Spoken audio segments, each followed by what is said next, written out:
Bonjour les papillons, bienvenue dans cette nouvelle vidéo.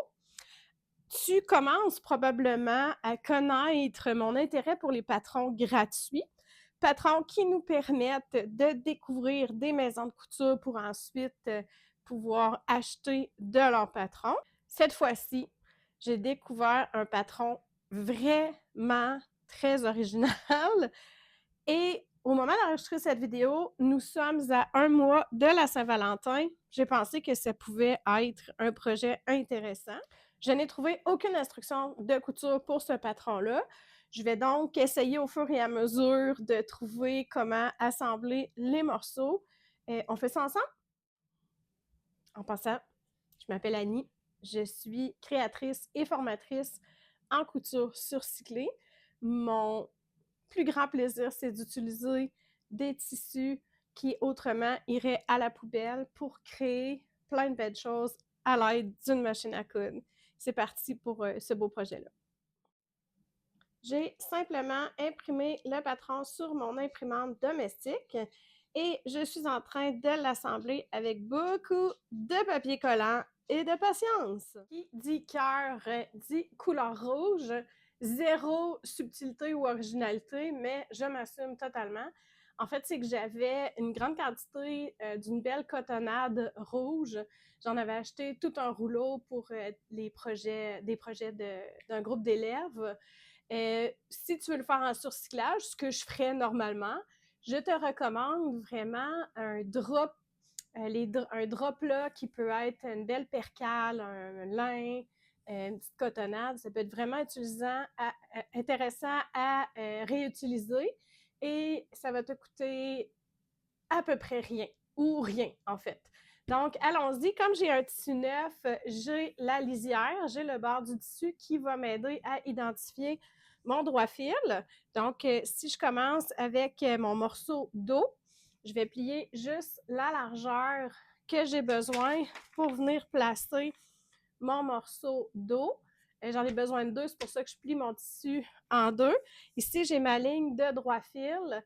Je veux vraiment qu'elle soit parallèle à ma lisière. Donc, je place ça, je l'épingle et je découpe mon premier morceau. La caractéristique de ce patron-là qui est plus ou moins positif, c'est que tu l'auras remarqué en téléchargeant le patron. Je ne sais pas si tu as bien vu, mais le lien est juste en dessous de la vidéo dans la description. Tu as le choix de télécharger le small, le medium, mais c'est tout à part. On n'a pas un patron comme on voit souvent avec toutes les mesures et on vient choisir nos mesures à nous. Ce que ça fait, c'est que je vais avoir plus de difficultés à venir grader mon patron parce que moi, j'aime bien prendre une mesure pour la poitrine et venir prendre une autre mesure pour la taille. Quand on a plusieurs mesures sur le même patron, c'est beaucoup plus facile de le faire. Peut-être venir choisir une autre mesure pour l'encolure, une autre mesure pour mon épaule, pour vraiment ajuster très, très précisément à ma taille. Ici, c'est plus difficile. On peut grader, là, mais c'est un petit peu plus difficile. Là, je le fais tel quel. Je ne vais pas venir modifier aucune mesure. Il y a quand même pas mal d'aisance dans ce patron-là. Fait que ça devrait le faire. Et je vais pouvoir jouer avec mes pinces parce qu'il y a quand même pas mal de pinces pour venir faire des ajustements au besoin. Donc, ensuite, un point qui est vraiment plus positif, c'est qu'il y a beaucoup d'informations sur le patron. On a nos marges de couture. Donc, pas mal partout, on est à 1 cm, mais on voit qu'à milieu dos, on a une belle marge de couture de 2 cm, ce qui est énorme. Ça fait 4 les deux ensemble. Fait qu'encore une fois, ici, je vais pouvoir venir jouer là, avec ma marge de couture. Si mon dos est un peu serré, si je veux venir creuser un peu plus, je vais avoir de la marge en masse en masse. Même chose pour les latérales. C'est des belles grosses marges de couture de 2 cm. Ce qui me donne du jeu là, pour venir modifier au besoin. Moi, souvent, je prends plus petit à la poitrine, puis je vais prendre plus grand à la taille, bien, je vais être capable de le faire au besoin dans la marge de couture. Ensuite, les repères, ce ne sont pas des petits triangles comme on peut voir souvent sur des patrons commerciaux, mais c'est des petites lignes. Mais ces petites lignes-là sont tellement importantes, c'est vraiment, vraiment incontournable que tu viennes les reporter sur ton patron. Par exemple, ici, ça c'est toujours la même chose. Quand on a une emmanchure, on a 2 repères pour l'arrière puis un repère à l'avant. Ça va vraiment nous aider à positionner notre manche. Ça, c'est toujours le cas. Donc, j'aurais pu découper des petits triangles extérieurs dans mon tissu, mais moi, j'aime bien travailler avec la craie. Et si j'avais voulu aussi travailler en haute couture, je pourrais venir faire des points de bâti. Vis-à-vis chaque repère, je m'enfile une aiguille et je viens faire juste un petit point qui se défait facilement, là, qu'on appelle un point de bâti. Ça, c'est vraiment la méthode haute couture de venir faire mes repères. Moi, je les fais tout simplement à la craie. Et comme je l'assemble tout de suite, là, ça devrait faire le travail. Je vais venir reporter mes pinces, bien, bien important. Alors, comment je fais ça? Je vais venir piquer une épingle à l'extrémité de ma pince. Je soulève, là, je dois vraiment être super droite. Je soulève le patron et je viens marquer l'endroit où l'aiguille passe à travers le tissu, pas l'aiguille, l'épingle, des 2 côtés. Donc, mon tissu est placé endroit contre endroit, vraiment, vraiment super important pour que toutes mes marques soient faites sur l'envers du tissu. Si jamais il y a un enjeu que ma craie part pas bien, ben ça va être sur l'envers, fait que ça va être un moindre mal. Je vais faire la même chose avec ma pince de taille ici. Donc, je pique bord en bord et je viens marquer l'extrémité de ma pince sur mes 2 côtés d'eau, sur l'envers de mes 2 côtés d'eau.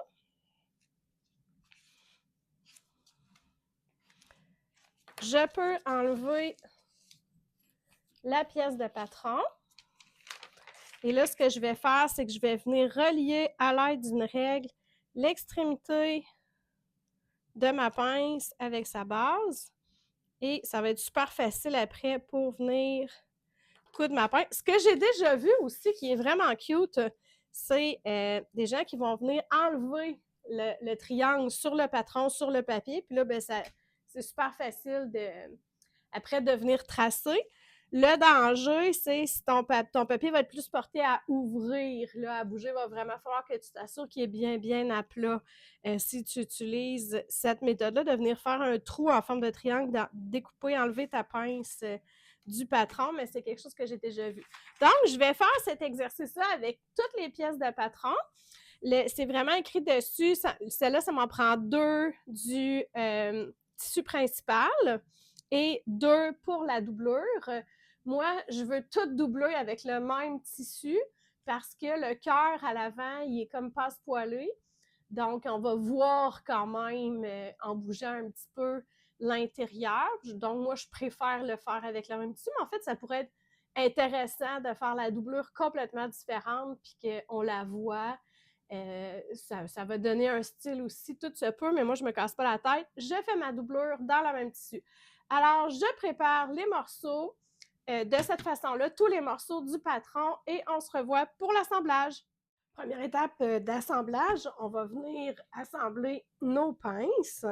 Donc, je vais venir plier mon tissu sur la pointe de la pince, ici, et m'assurer que les 2 lignes à la base sont vraiment l'une sur l'autre. Donc, si je pique dans la ligne que j'ai tracée, bien, je veux m'assurer que l'autre côté, ça ressort dans l'autre ligne. Là, je suis un peu à côté. Donc, je vais me tasser. Et là, je suis certaine que ma pince est très exactement pliée en 2. Donc, je vais m'épingler comme ça pour être certaine que ma pince et bien plié en deux. Et là, je vais aller faire ma couture.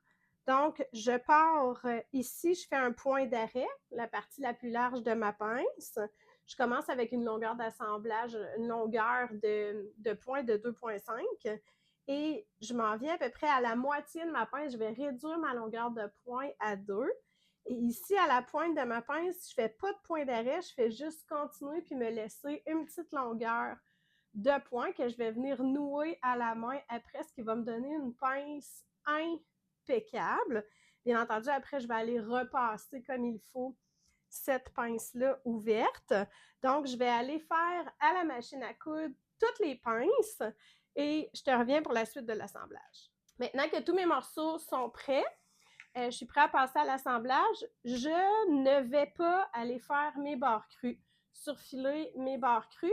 Il y a beaucoup d'assemblages qui vont nécessiter qu'on vienne cranter et ou qui vont nécessiter qu'on vienne réduire nos marges. Donc, même si j'allais faire mes barres crues, il faudrait peut-être que j'enlève mon surfilage de toute façon. Et comme tout est doublé, les barres crues vont toutes se retrouver à l'intérieur. Ils ne seront pas sujets à autant là, de frottement.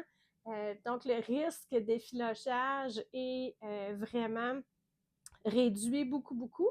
Ce qui fait en sorte que je ne vais pas aller faire un zigzag ou un surjeteuse autour de mes pièces que j'aurais fait normalement. Mais pour ce projet-là, on saute cette étape-là.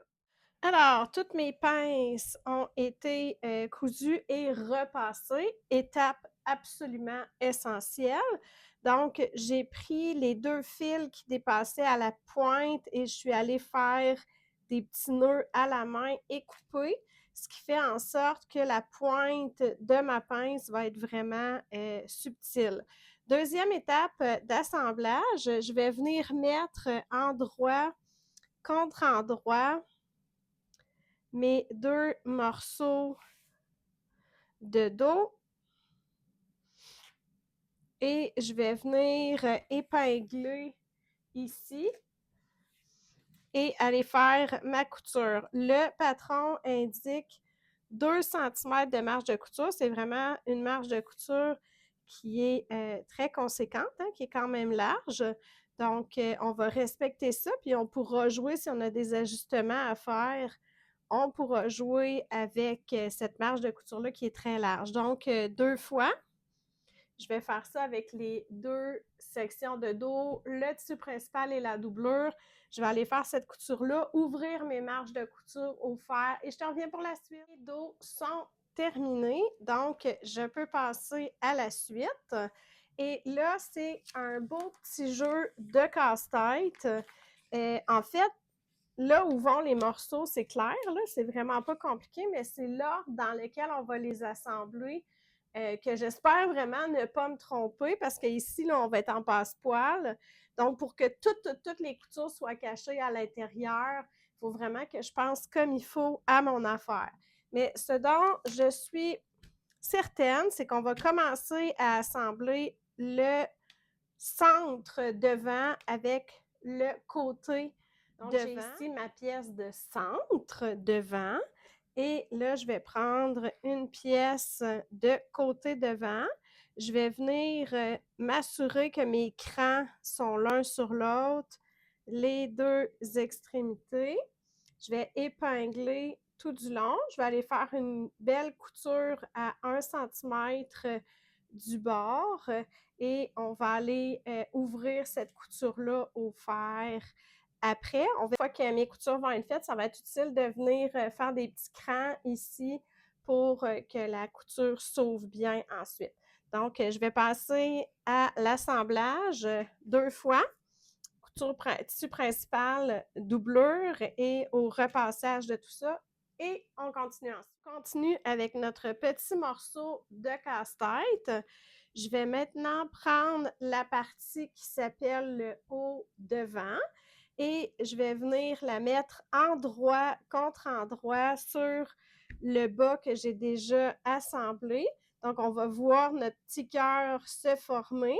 Je vais venir mettre les coins de mon cœur ensemble comme ça. et assembler ici et ici.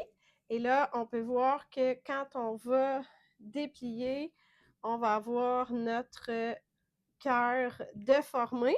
Je vais faire ça 2 fois avec mon tissu principal et avec ma doublure. Et après, ça va être l'étape de jouer au passe-poil. Donc, je vais faire ces coutures-là et je te reviens.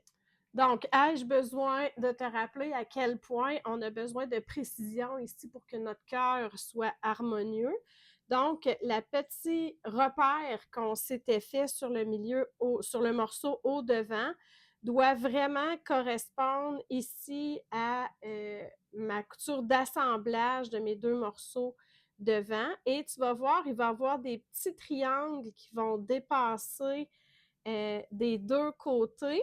Et c'est correct, c'est normal parce que quand on vient ouvrir, ben ça arrive juste, c'est ça qu'on veut. Donc, je vais aller ouvrir mes coutures au fer et on va continuer l'assemblage. Avant de poursuivre, ce sera un bon moment pour venir vérifier les mesures. Est-ce que la courbe correspond bien à ta poitrine?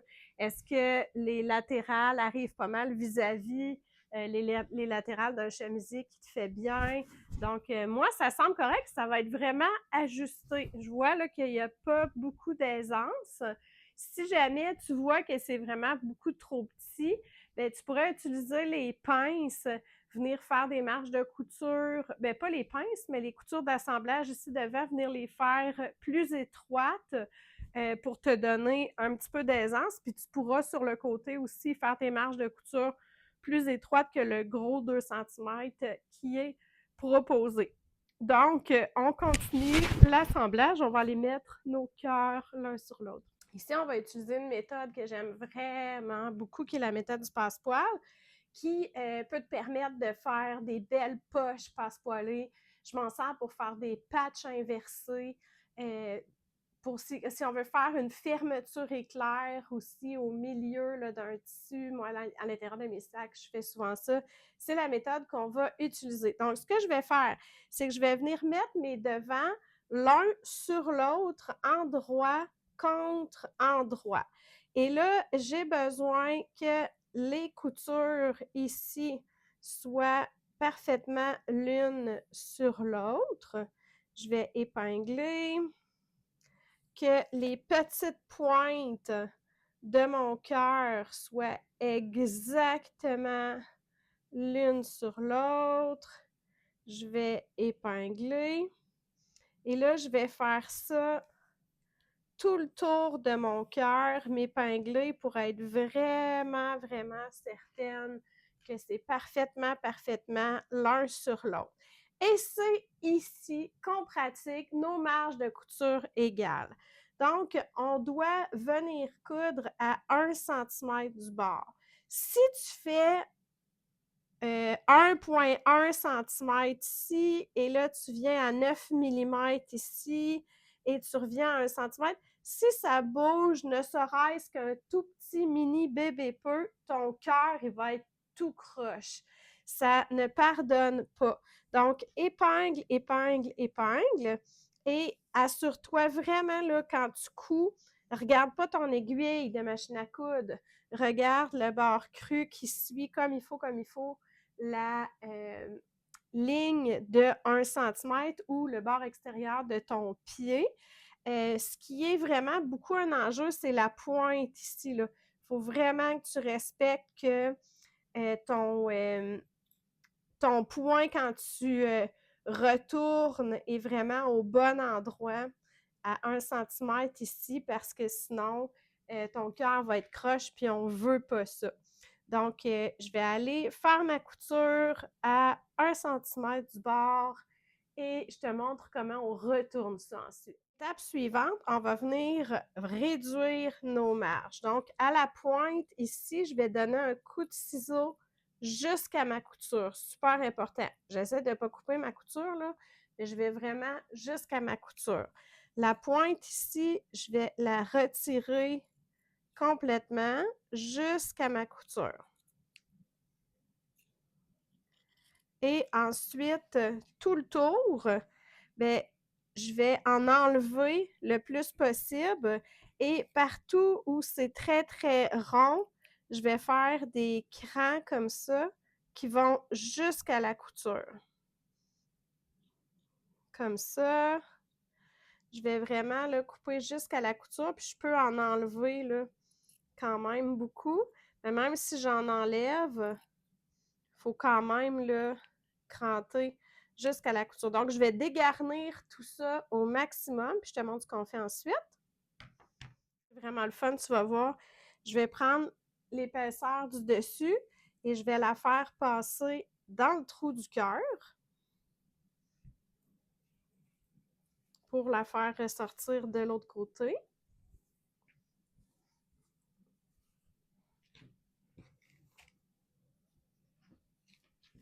Comme ça. Là, il faut vraiment venir tirer. On ne veut pas que la couture soit sur le dessus. On ne veut pas qu'elle soit sur le dessous. On veut vraiment qu'elle soit complètement on the edge. La petite pointe là, du cœur, il va falloir pousser pour la faire ressortir là, jusqu'au bout. Moi, je pense que je vais utiliser une broche à tricoter pour vraiment la faire ressortir comme il faut. Donc, une fois là, qu'on va tout avoir placé ça du bout des doigts, comme ça, comme il faut, repousser, bien, on va aller donner, bien entendu, un bon coup de fer à repasser pour que ça prenne comme il faut sa place. Et c'est déjà tellement beau, c'est tellement trippant. Pour être sûr que ça reste bien en place, je peux venir surpiquer ici en allongeant mon point, puis je ferai vraiment un point d'arrêt invisible à la main. Si tu ne sais pas comment faire, tu peux aller voir dans mes vidéos précédentes, je te le montre. Tu pourrais aussi, si tu trouves ça un peu intense, d'avoir un trou ici, tu pourrais venir superposer, mettre une dentelle, par exemple, en dessous. J'ai une retaille ici, on peut, je ne sais pas si c'est assez grande, si on peut visualiser. Et tu sais, tu pourrais aller mettre un tissu fleuri, carotté, picoté, une dentelle en dessous comme ça, si jamais, comme je t'ai dit, d'avoir une partie du poitrail à l'air, ça te tente moins. Et ce serait la surpiqûre ici qui viendrait tout tenir ça en place. Pour l'instant, je vais l'oser comme ça. Puis la surpiqûre, je ne sais pas si à l'origine, si elle l'a fait, parce que c'est sûr que c'est très propre comme ça. Donc, tu peux peut-être choisir de le laisser comme ça, mais comme je te dis, pour que ça tienne bien dans les lavages, et étant donné qu'on n'a pas surfilé nos bords crus, bien, ça pourrait être, pour que ça traverse le temps, ça pourrait être une bonne idée d'aller faire une surpiqûre. Donc, tu vois ce que ça donne quand il n'y en a pas, tu vois que c'est bien propre. Je vais aller en faire une pour que tu puisses comparer et choisir ce que tu préfères. Étant donné que j'ai vraiment un fil qui est bien coordonné, ben, je trouve que ça se fond vraiment bien, la surpiqûre, on la voit pas, puis ça vient donner du corps, là, ça vient aider à se tenir. Donc, je suis bien contente d'avoir surpiqué mon petit trou en cœur.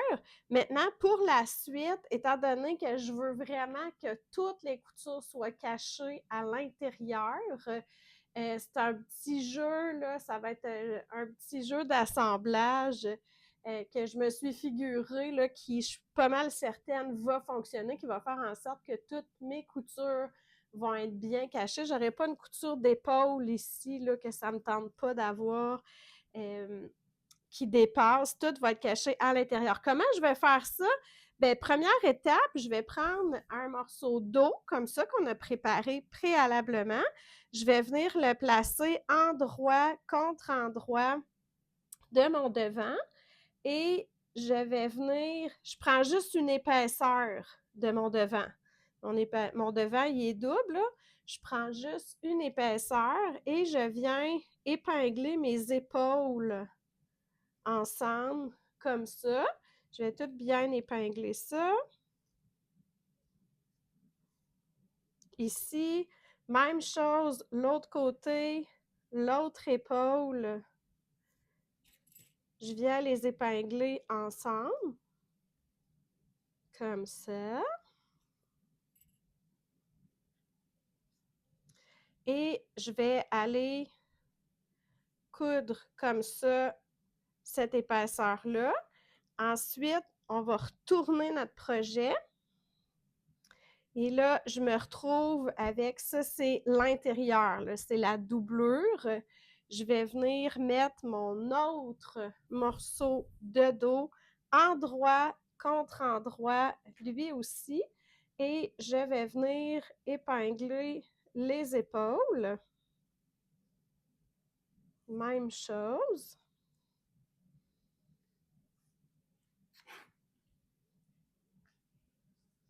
Et l'autre épaule.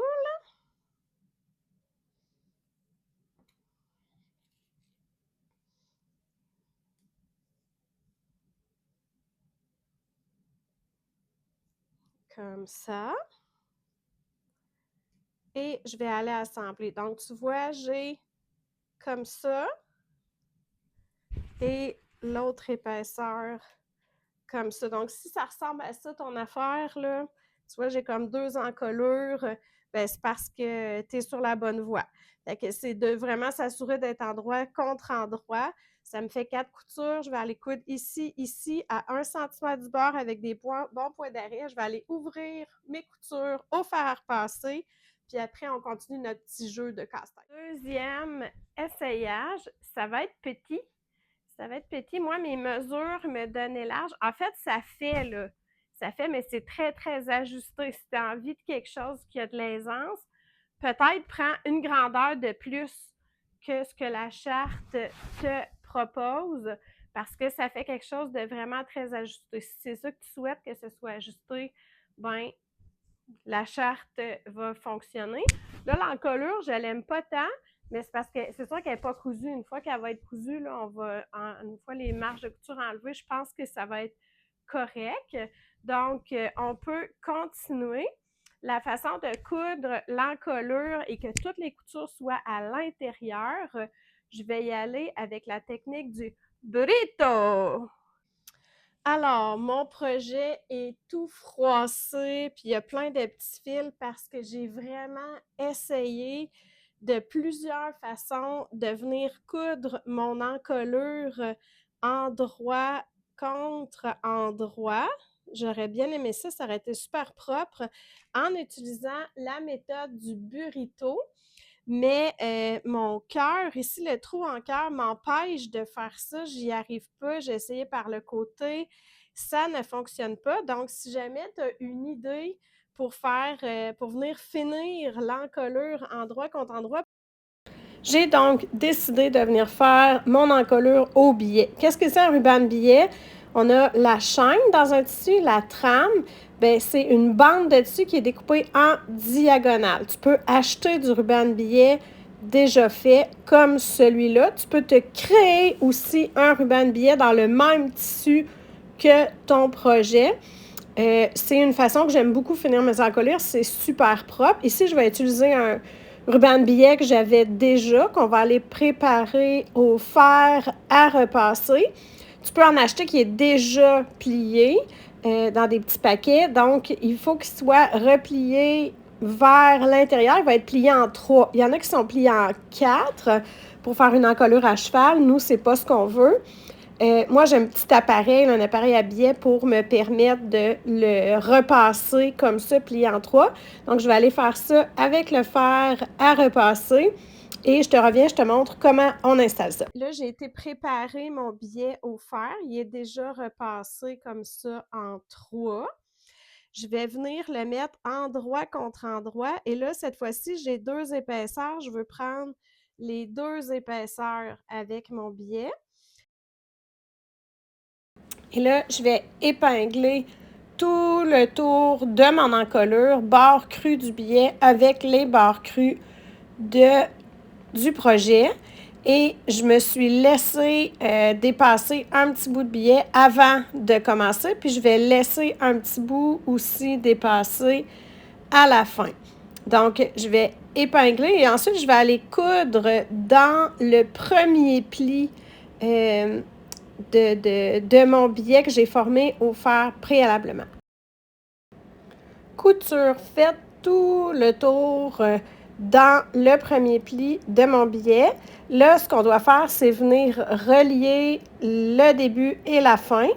Donc, je vais prendre les deux petits bouts que j'ai laissés au début et à la fin, puis je vais aller trouver l'endroit où ils se rejoignent, où ils se touchent comme ça.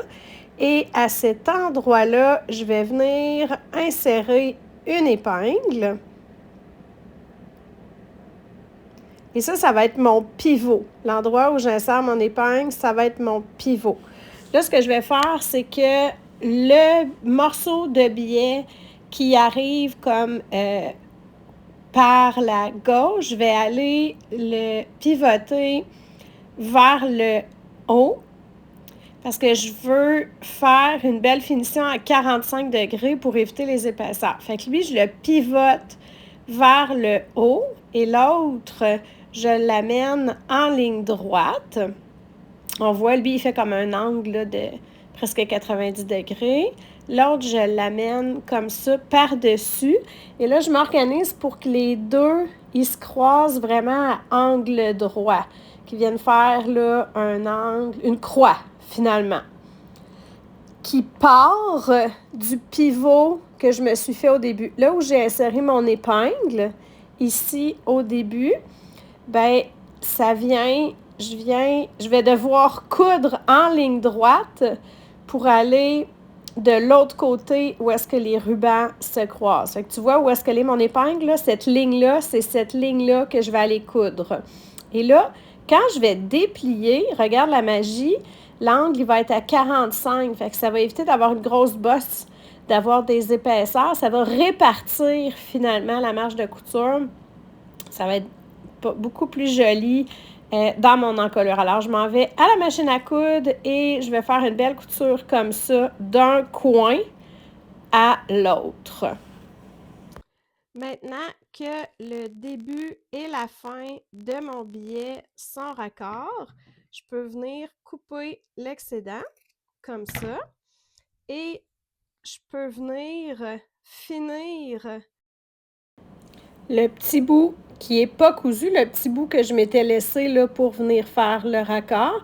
Donc, je vais venir finir ma couture toujours dans le premier pli du billet.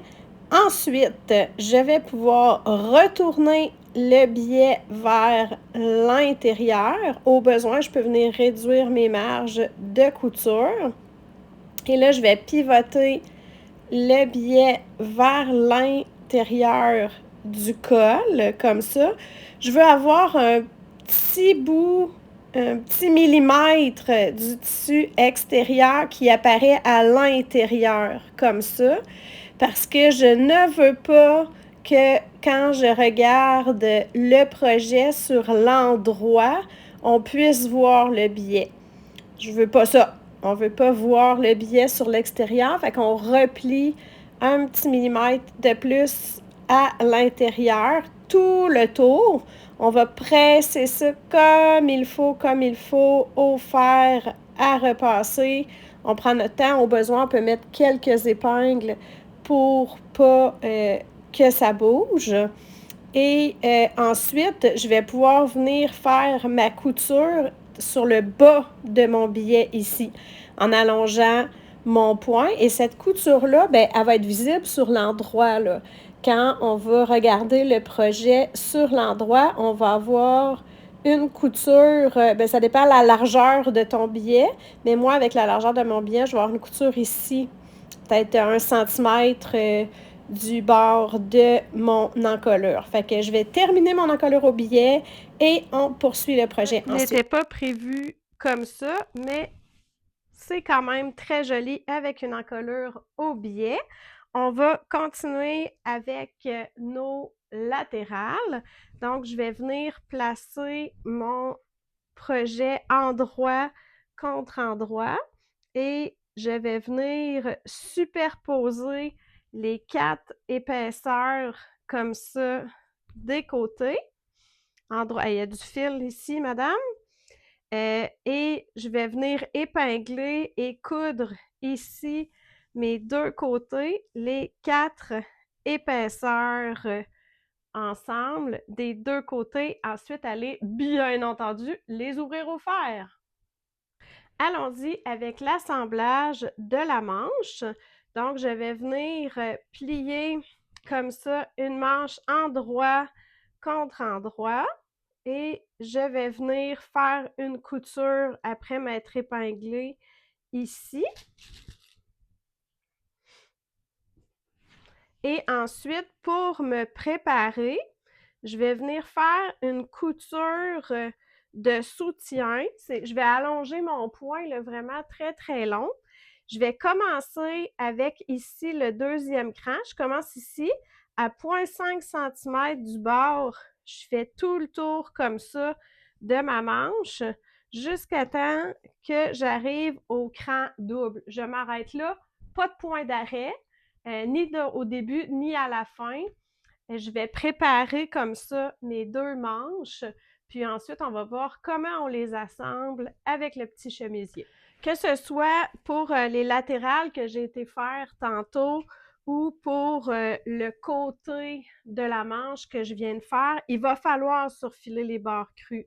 Là, on a dit au début qu'on avait à peu près pas de couture à faire, qu'il fallait surfiler les bords crus, mais dans ces deux cas-là, il va falloir le faire, sinon ça va s'effilocher. Là, j'attends de voir si j'ai des ajustements à faire, puis après ça, je vais pouvoir venir le faire.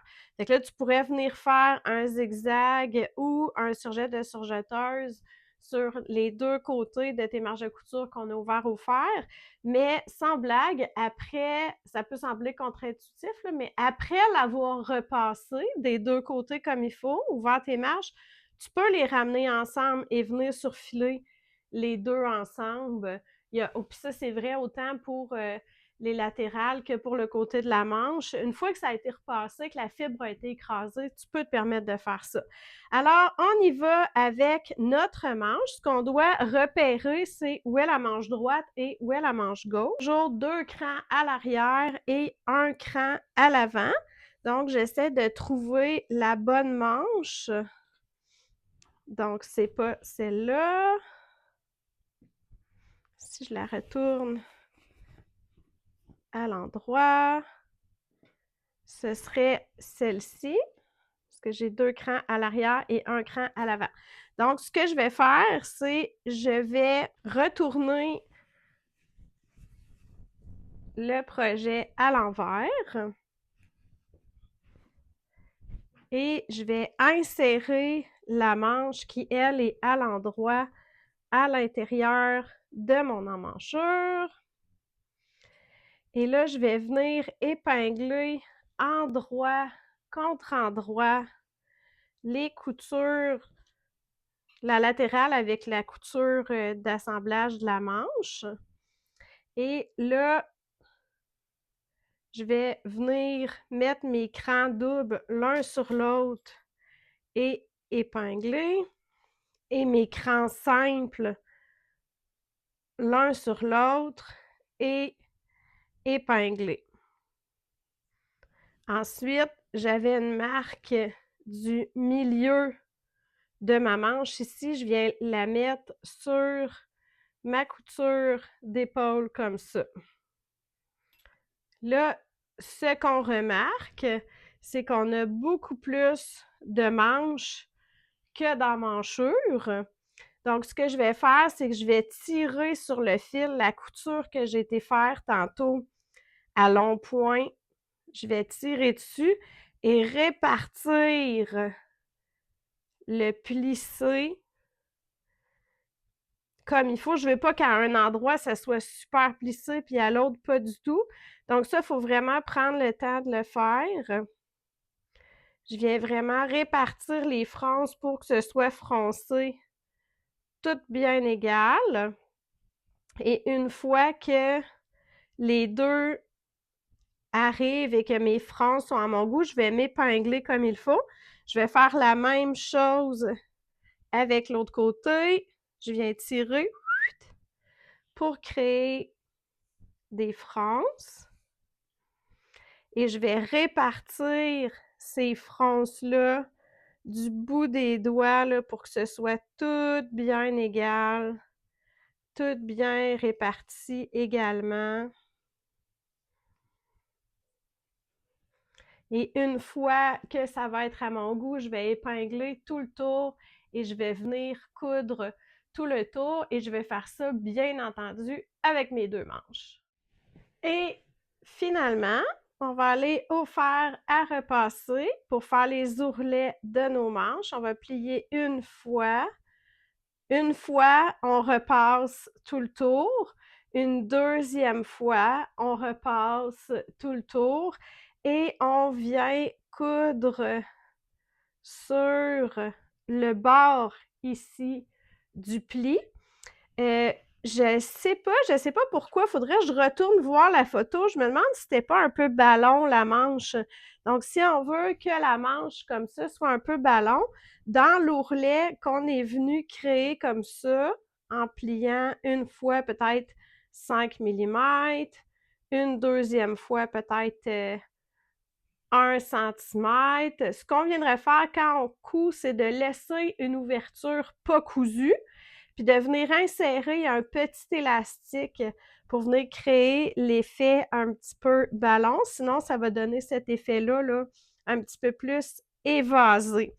Quand je vais avoir fait ça, je vais venir faire un ourlet dans le bas et mon projet va être terminé. Non, je n'amènerai pas la caméra plus bas que ça pour la présentation parce que tu comprends pas à quel point je n'ai pas le bon soutien-gorge pour te montrer. C'est vraiment trop mignon, ça n'a aucun sens, mais c'est très, très, très échancré et c'est très, très court. Donc, si tu as une petite bédaine plate, puis que tu aimes ça, les crop tops, c'est parfait. Sinon, prévois le faire plus long. Je vais le mettre sur le mannequin après pour te montrer.